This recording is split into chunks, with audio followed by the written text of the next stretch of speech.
오늘은 요한계시록 16장 1절의 말씀을 가지고 하나님의 진노의 7대접을 땅에 쏟아라는 주제를 가지고 생각해 보려고 합니다. 온 세계는 전쟁과 폭염, 지진으로 몸살을 앓고 있습니다. 또 7월을 시작하면 폭우와 구제역을 비롯한 연병, 조류 인플루엔자 등으로 살처분 등의 전염병의 모습들을 우리는 주의 깊게 보아야 할 것입니다. 정말 우리는 정신 차리고 깨어 있어야 할 때입니다. 세상의 논리의 흐름에 따라 흑백 논리로 나와 같이 아니면 모두 적으로 갈라져가는 참혹한 모습에 우리는 하나님 앞에 탄식의 눈물로 기도해야 할 것입니다.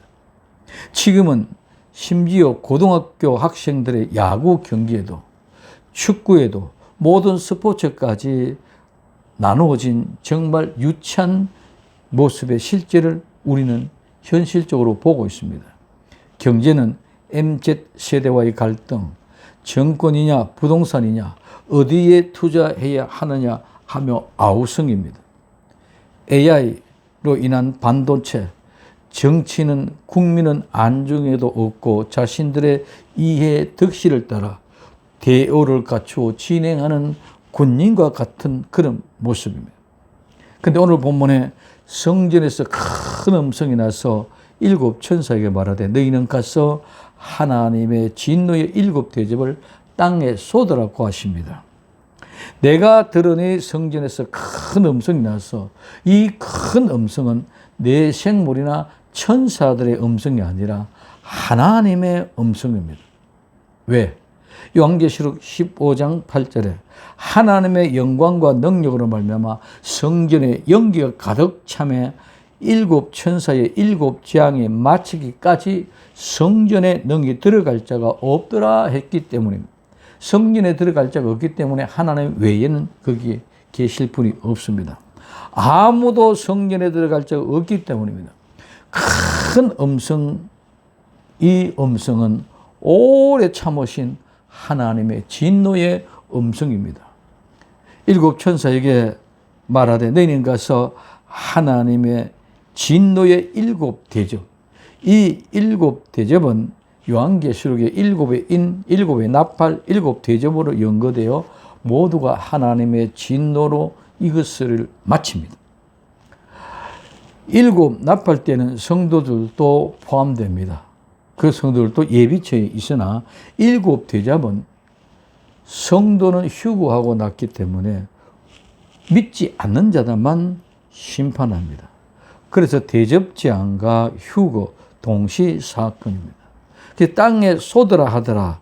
이 요한계시록 16장에 하나님의 진노를 쏟으시는 것은 하나님의 진노의 7대접을 쏟는 것을 말씀합니다.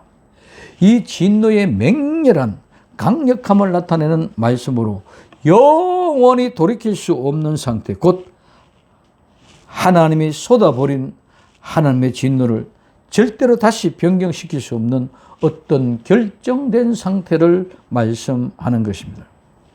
7천사의 7대접재앙은 두 가지와의 관계성을 가집니다.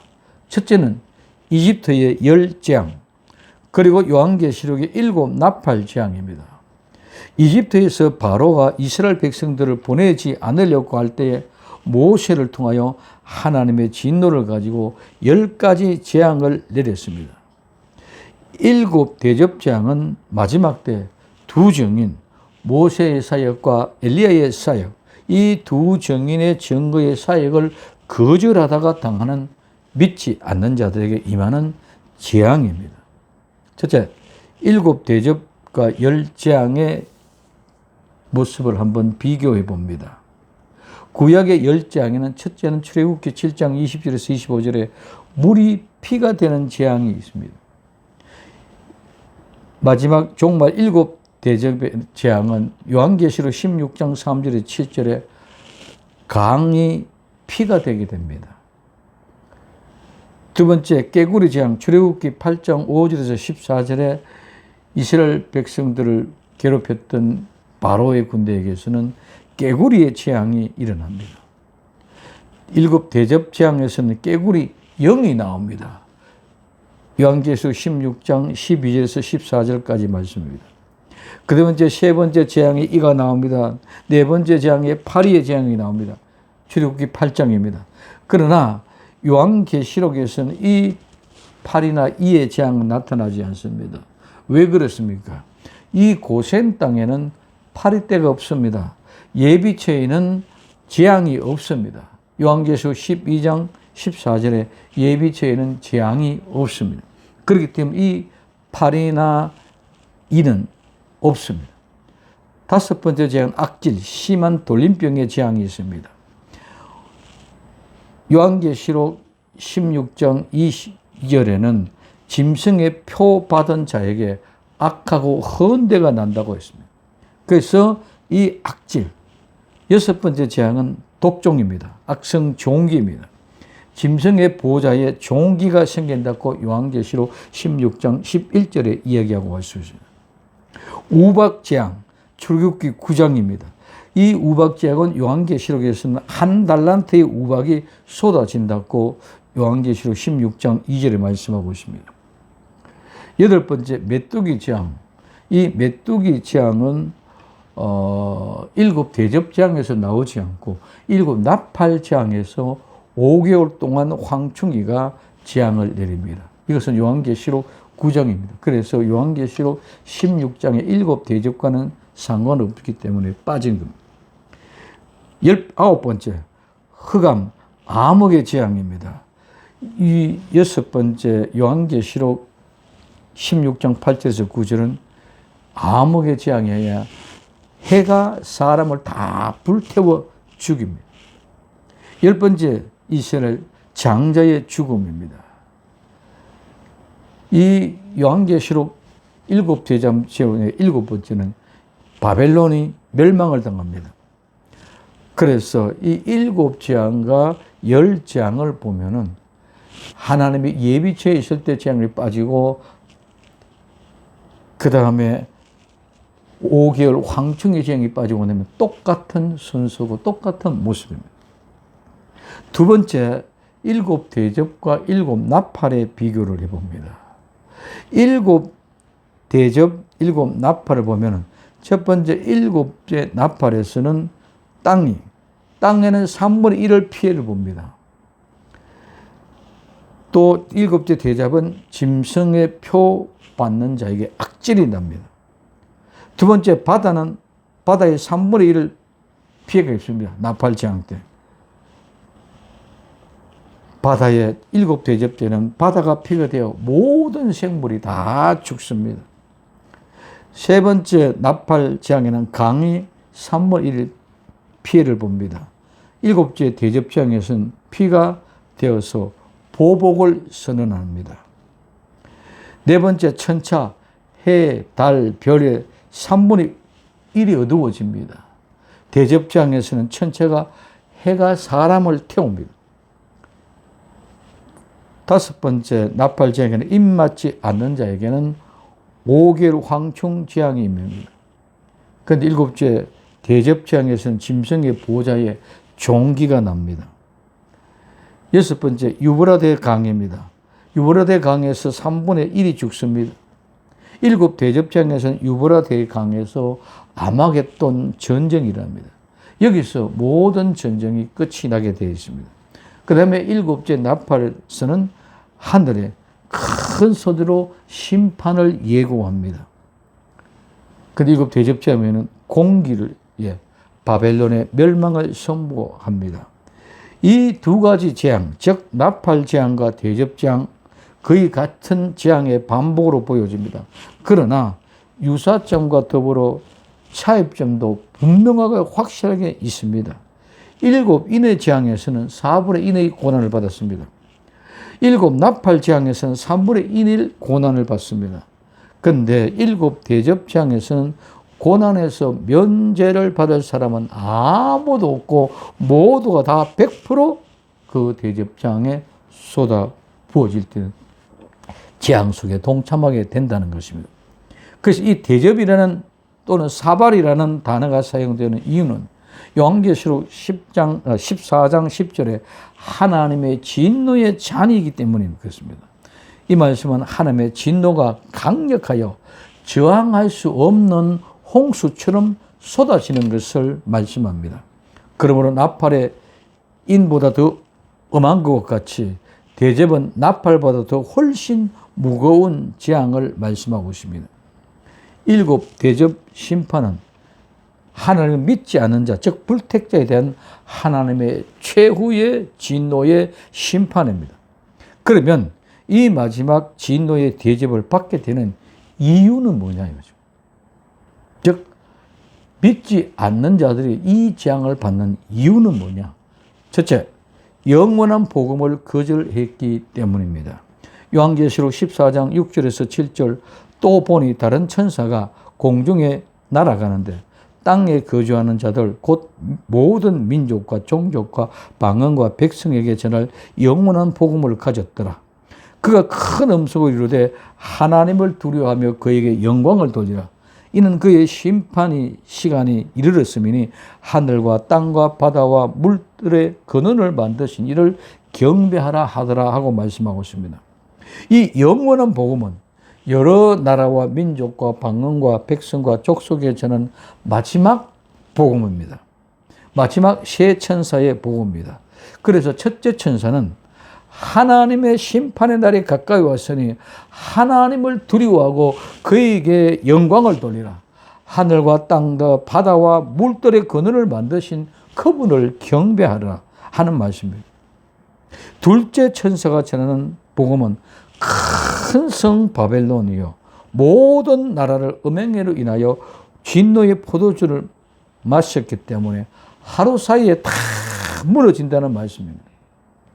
그리고 셋째 천사가 전하는 복음은 누구든지 짐승과 그의 우상에게 경배하거나 이마에나 손에 그의 표를 받으면 하나님의 진노의 포도주를 마시게 될 뿐만 아니라 영원한 유황불못의 심판을 받게 된다는 것입니다. 그런데 이 7 대접의 심판 내용을 보면 모두 영원한 복음과 대치되는 반대되는 말씀입니다. 그래서 하나님께서는 온 천하를 공의로 심판하실 날을 정해놓고 기다리고 계십니다. 사도행전 17장 31절에 이는 정하신 사람으로 하여금 천하를 공의로 심판할 날을 작정하시고 이에 그를 죽은 자 가운데서 달리 살리신 것으로 모든 사람에게 믿을 만한 증거로 주셨음이라 하더라고 말씀하고 있습니다. 그리고 모든 사람에게 믿을 만한 증거를 주셨습니다. 하나님께서는 그 아들을 이 세상에 보내신 것은 세상을 심판하려 하심이 아니라 저로 말미암아 이 세상을 구원을 받게 하려는 의도였습니다. 그러나 믿지 않는 사람, 불택자들은 끝까지 복음을 거절하다가 나중에 하나님의 진노의 심판을 받게 됩니다. 요한복음 3장 17절에서 21절에 하나님이 그 아들을 세상에 보낸 것은 세상을 심판하려 하심이 아니요 그로 말미암아 세상이 구원을 받게 하려 하심이라. 그를 믿는 자는 심판을 받지 아니할 것이요 믿지 아니하는 자는 하나님의 독생자의 이름을 믿지 아니함으로 벌써 심판을 받은 것이라고 말씀하고 있습니다. 그 정견은 이것이니 곧 빛이 세상에 왔으되 사람들이 자기 행위가 악함으로 빛보다 어둠을 더 사랑한 것이니라. 악을 행하는 자마다 빛을 미워하여 빛으로 오지 아니하나니 이는 그 행위가 드러날까 하며 진리를 따르는 자는 빛으로 오시나니 이는 그 행위가 하나님 안에서 행하신 것을 나타내려 하시니라고 말씀하고 있습니다. 정견은 이것이다. 뭐냐? 빛이 세상에 왔는데 사람들이 자기 행위가 악함으로 빛보다 어둠을 더 사랑합니다. 빛은 자기의 모든 죄를 악함을 드러내지만 어둠은 감춰주고 숨겨집니다. 그래서 빛보다 어둠을 더 사랑합니다. 그래서 악을 행하는 자마다 빛을 미워하고 빛으로 절대로 오지 않는다는 것입니다. 왜? 자기 행위가 드러나기 때문에. 그리고 진리를 따르는 자는 빛으로 옵니다. 그의 행위가 하나님 안에서 행한 것을 분명히 하나님 안에서 내가 행한 모든 올바른 행위를 나타내게 하려 하기 때문입니다. 두 번째, 회개하지 않기 때문입니다. 요한계시록 16장 9절에 사람들이 크게 태움을 태워진 자나 이 재앙들을 행하는 권세를 가진 하나님의 이름을 비방하며 또 회개하지 아니하고 주께 영광을 돌리지 아니하더라 하고 말씀하고 있습니다. 그 뒤에 요한계시록 16장 11절에 아픈 것과 종기로 말미암아 하늘의 하나님을 비방하고 그들의 행위를 회개하지 아니하더라고 말씀하고 있습니다. 이 회개는 천국 가는 첫걸음이며 예수님의 공생에 있어서 시작의 첫 번째 제1성입니다.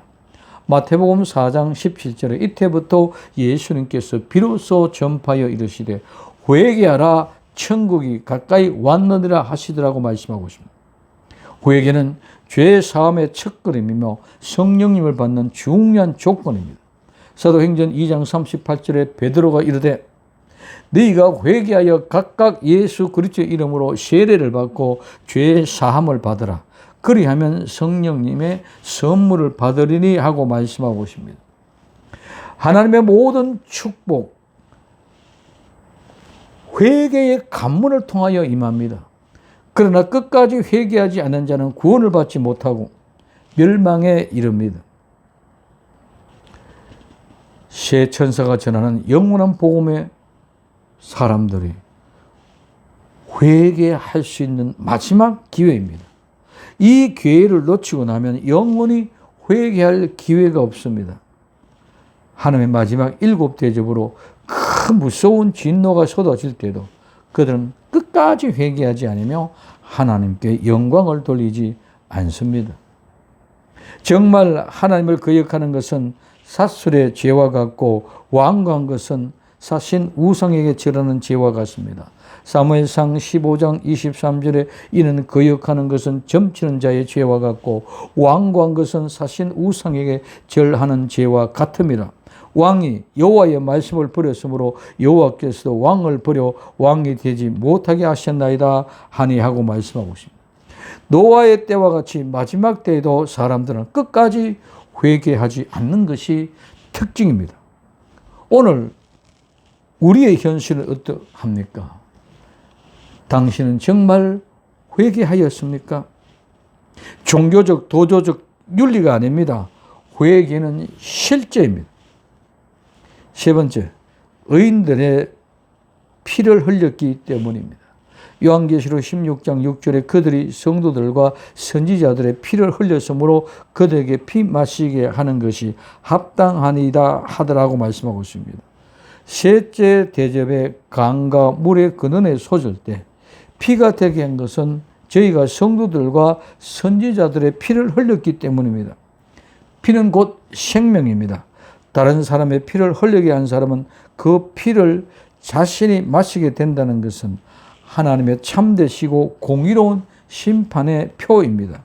이것은 심은 대로 거두는 원리며 똑같이 보복한다는 동태복수법입니다. 즉 인과응보입니다. 마태복음 5장 38절에 또 눈은 눈으로 이는 이로 갚으라 했다는 것을 너희가 들었으나 마태복음 그 뒤에 23장 35절에서 36절에 그러므로 의인 아벨의 피로부터 성전과 제단 사이에 너희가 죽인 바라가의 아들 사가랴의 피까지 땅 위에서 흘린 의로운 피가 다 너희에게 돌아가리라. 내가 진실로 너희에게 이르노니 이것이 다 이 세대에 돌아가리라고 말씀하고 있습니다. 그러면 그 피가 돌아간 모습을 살펴봅니다. 첫째, 가인입니다. 가인은 의인 아벨의 피를 흘리고 7배의 벌을 받았습니다. 그리고 그의 후손들은 77배의 벌을 받았습니다. 창세기 4장 23절에 24절에 라멕의 아내들에게 이르되 아다와 실라여 내 목소리를 들으라. 라멕의 아내들이여 내 말을 들으라. 나의 상처로 말미암아 내가 사람을 죽였고 나의 상황으로 말미암아 소년을 죽였도다. 가인을 위하여는 벌이 7배인데 라멕을 위하여는 벌이 77배이로다 하였더라고 말씀합니다. 두 번째, 바로의 왕입니다. 바로는 하나님의 장자 이스라엘 백성들을 학대하고 수없이 죽었습니다. 나중에 바로 왕도 자신의 장자가 피를 흘리고 나일강에 물이 피가 되고 그 물을 마실 수 없게 되었습니다. 출애굽기 1장 16절에 이르되 너희는 히브리 여인을 위하여 해산을 도울 때에 그 자리를 살펴서 아들이거든 그를 죽이고 딸이거든 살려두라고 말씀하고 있습니다. 그 뒤에 출애굽기 12장 29절에 밤중에 여호와께서 애굽 땅에서 난 모든 처음 난 것, 곧 왕위에 앉은 바돌의 장자로부터 옥에 갇힌 사람의 장자까지와 가축에 처음 난 것을 다 치심해 하고 말씀하고 있습니다. 세 번째, 아비멜렉입니다. 아비멜렉은 기드온의 첩의 소생인데 자기가 왕이 되기 위하여 그의 형제 70명을 한 반석 위에 돌 위에 죽여서 피를 흘렸습니다. 사사기 9장 5절에 오보라에 있는 그의 아버지 집으로 가서 여룻바알의 아들 곧 자기 형제 70명을 한 바위 위에 죽였으되 다만 여룻바알의 막내 아들 요담은 스스로 숨었으므로 남원이라고 말씀하고 있습니다. 나중에 이 아비멜렉은 세겔 사람 가할에게 죽임을 당하여 그 피를 마시게 하였습니다. 사사기 9장 53절에서 54절에 한 여인이 맷돌 윗짝을 아비멜렉 머리 위에 내려 던져 그의 두 개 그를 깨뜨리니 아비멜렉이 자기의 무기를 든 청년을 급히 불러 그에게 이르되 너는 칼을 빼어서 나를 죽이라. 사람들이 나를 가리켜 이르기를 여자가 그를 죽였다 할까 하노라 하니 그 청년이 그를 찌르매 그가 죽은지라고 말씀하고 있습니다. 사사기 9장 56절 57절에 아비멜렉이 그의 형제 70명을 죽여 자기 아버지에게 행한 악행을 하나님이 이와 같이 갚으셨고 또 세겜의 아들 모든 악행을 하나님이 그들의 머리에 갚았으니 여룻바알의 아들 요담의 저주가 그에게 응하니라고 말씀하고 있습니다. 네 번째, 아합 왕입니다. 이스라엘 왕들 가운데 최고로 악한 왕으로 우상 숭배에 열중하고 많은 선지자들의 피를 흘렸습니다. 나중에 그 이스라엘은 아수르에게 멸망을 당하고 그는 전쟁터에서 피 흘려 죽었습니다. 그 병거를 창기들이 모욕하는 사마리아 못에 씻음에 개들이 그 피를 핥았습니다. 열왕기상 22장 37절 38절에 왕이 이미 죽음에 그의 시체를 메어 사마리아에 이르러 왕을 사마리아에게 장사하니라. 그 병거를 사마리아 못에 씻음에 개들이 그의 피를 핥았으니 여호와께서 하신 말씀과 같이 되었더라. 거기는 장기들이 모욕하는 곳이었더라 하고 말씀하고 있습니다. 그리고 그의 아들 70명과 친척 42명도 하나도 남겨두지 않고 모두 죽어 핏값을 갚았습니다. 열왕기하 10장 7절에 편지가 그들에게 이르매 그들이 왕자 70명을 붙잡아 죽이고 그들의 머리를 광존에 담아 이스라엘 예후에게로 보내리라고 말씀하고 있습니다. 열왕기하 10장 14절에 이르되 사로잡으라 하매 곧 사로잡아 목자가 양털 깎는 집 웅덩이 곁에서 죽이니 42명이 하나도 남지 아니하였더라고 말씀하고 있습니다. 다섯 번째, 헤롯입니다. 헤롯은 역사 이래 가장 잔인하고 강포한 왕이 있습니다. 우린 잘 압니다. 자기의 아내도 죽이고 장모도 죽이고 또 자기의 장자 안디바드와 다른 두 아들도 죽였습니다. 예수님은 이런 짐승만도 못하는 왕의 통치 시대에 탄생하셨습니다. 그때 베들레헴과 그의 모든 지경 안에서 2살 아래 남자 아이는 모두 학살하여 피를 흘렸습니다. 결국에 그는 하나님께서 그를 치심으로 병이 들어 죽었습니다. 정말 벌레보다 못한 사람입니다. 사도행전 12장 23절에 헤롯이 영광을 하나님께 돌리지 아니하므로 주의 사자가 친히 벌레에게 먹혀 죽으니라고 말씀하고 있습니다. 죄악의 쾌락과 욕망은 끝이 없습니다. 그러므로 그 죄악은 멈추지 않고 죄악은 감추기 위하여 끝까지 계속됩니다. 여섯 번째, 디도입니다. 이 디도는 AD 70년대에 이스라엘을 침공하여 110만 명 이상의 많은 피를 흘리게 하였습니다. 그러나 그의 종말은 홍수에 엄물된 같이 되었습니다. 다니엘서 9장 26절에 62일의 후에 기름 부음 받은 자가 끊어져 없어질 것이며 장차 한 왕이 와서 그 성읍과 성소를 무너뜨리려니와 그의 마지막 홍수의 휩쓸림 같을 것이며 또 끝까지 전쟁이 있으리니 황폐할 것이 작정되었느니라고 말씀하십니다. 이 말씀은 디도가 완전히 멸망당할 것을 말씀하고 있습니다. 마지막 일곱 번째 적그리스도입니다. 7년 대환란 기간 동안 세계를 통치할 마지막 적그리스도는 용으로부터 지혜와 권세를 받아서 역사 이래 가장 사악한 사탄의 화신으로 등장할 것입니다. 666 통제 경제 제도를 만들어서 이 표를 가진 자 외에는 누구든지 일체 매매 행위를 못하게 하고 또 그의 우상에게 경배하지 않은 자는 신분여하를 막론하고 몇이든지 다 죽일 것입니다. 요한계시록 13장 14절에서 18절까지입니다. 이때 많은 성도들의 피를 흘릴 것입니다. 이제 마지막 하나님의 진노의 셋째 대접은 그들의 신원에 대한 하나님의 응답입니다.